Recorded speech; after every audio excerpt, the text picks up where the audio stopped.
प्यारे विद्यार्थियों, नमस्कार। मैं आचार्य प्रदीप शास्त्री आपके अपने YouTube चैनल पर आपका स्नेहपूर्ण अभिनंदन करता हूँ। तो प्यारे विद्यार्थियों, मैं आज एक विषय के साथ उपस्थित हुआ हूँ। बेटा, क्या है वो विषय?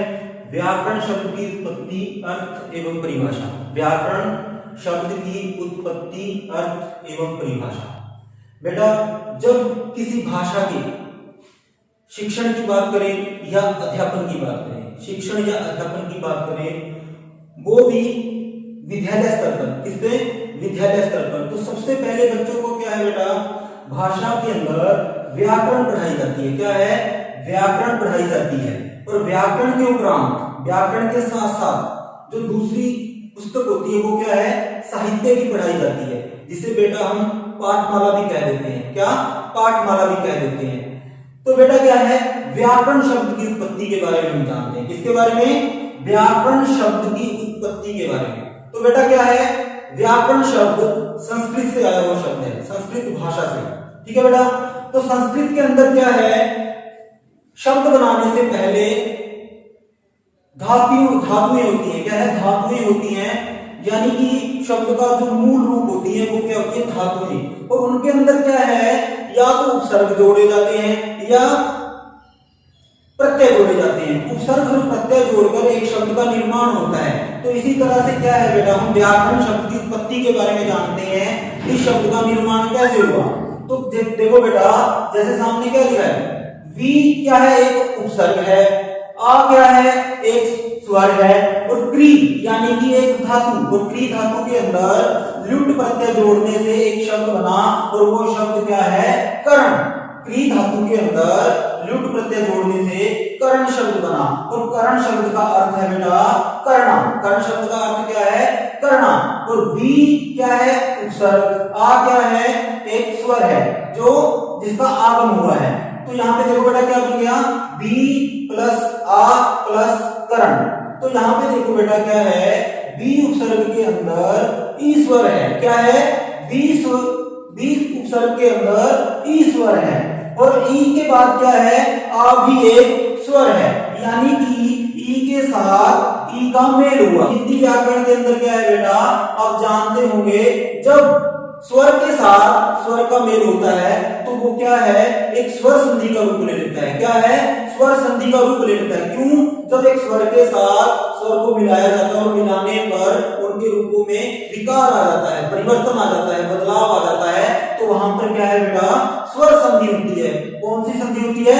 स्वर संधि होती है। तो हम स्वर संधि के नियम के बारे में जानने की कोशिश करते हैं कि यहाँ पर स्वर संधि का कौन सा नियम लगाया गया है। तो बेटा क्या है, स्वर संधि हिंदी के अंदर 5 प्रकार की होती है, लेकिन संस्कृत के अंदर 8 प्रकार की संधि होती है। तो कौन सी संधि? स्वर संधि। तो स्वर संधि का बेटा एक नियम है यण संधि। क्या? यण संधि। कौन सी संधि? यण संधि। कौन सी संधि बेटा? यण संधि। तो यण संधि का नियम क्या कहता है, किसके अनुसार कहता है?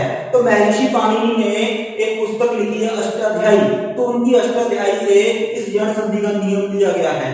तो क्या कहते हैं वो, भी यदि ई, उ, री इन तीनों स्वरों के बाद कोई अन्य स्वर आ जाता है। क्या है? इन तीनों स्वरों के बाद कोई अन्य स्वर आ जाता है, तो इनका जो मेल होता है, और जो मेल होता है वो यण संधि कहलाती है। क्यों कहलाती है? क्योंकि संस्कृत के अंदर ई, उ, री के बाद जो वर्ण आता है वो वर्ण होता है क। और उसी तरह से य, व, र के बाद जो वर्ण आता है वो कहलाता है अण। तो उन्होंने बताया है कि ई से लेके क तक, यानी कि ई से लेके क तक क्या है? इक है। और य से लेके अण तक क्या है? यण। यानी कि इक के स्थान पर यण को रखा जाता है, पुट किया जाता है। कब पुट किया जाता है? जब ई, उ, री के बाद कोई अन्य स्वर आ जाए।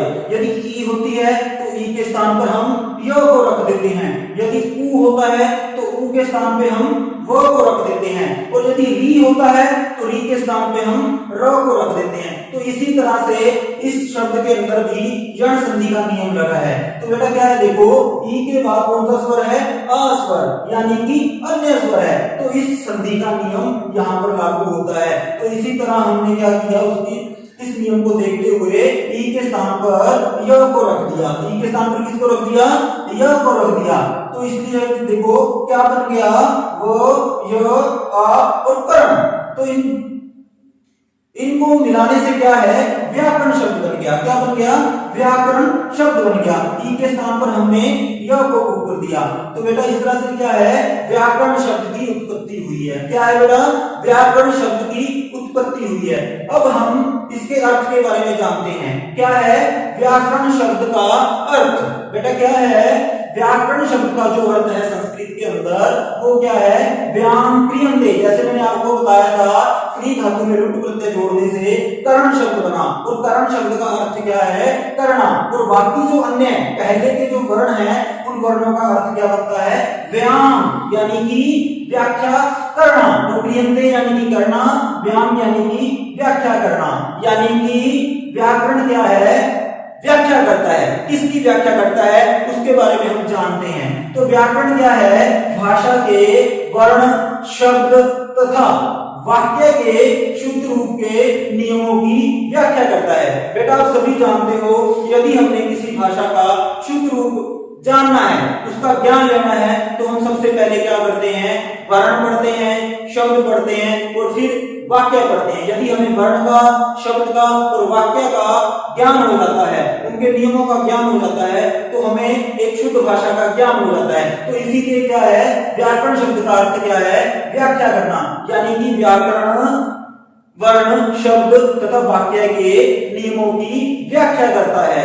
ठीक है बेटा, तो हम बात करते हैं आगे इसके अर्थ के बाद इसकी परिभाषा की, इसकी व्याकरण शब्द की परिभाषा की। तो व्याकरण शब्द की परिभाषा आप सभी को पता होगी। तो व्याकरण एक ऐसा शास्त्र है, व्याकरण एक ऐसा शास्त्र है, शास्त्र यानी कि ग्रंथ, यानी कि किताब, यानी कि पुस्तक, यानी कि जो हम व्याकरण की किताब पढ़ते हैं उस व्याकरण के अंदर वर्ण, शब्द, वाक्य के नियम होते हैं। तो व्याकरण एक ऐसा शास्त्र है, एक ऐसी पुस्तक है, एक ऐसा ग्रंथ है जो भाषा के शुद्ध रूप का ज्ञान करवाता है। क्यों करवाता है, क्योंकि भाषा के अंदर जो भाषा के व्याकरण के अंग होते हैं, वर्ण, शब्द, वाक्य, इनका ज्ञान हमें किससे होता है, व्याकरण से होता है।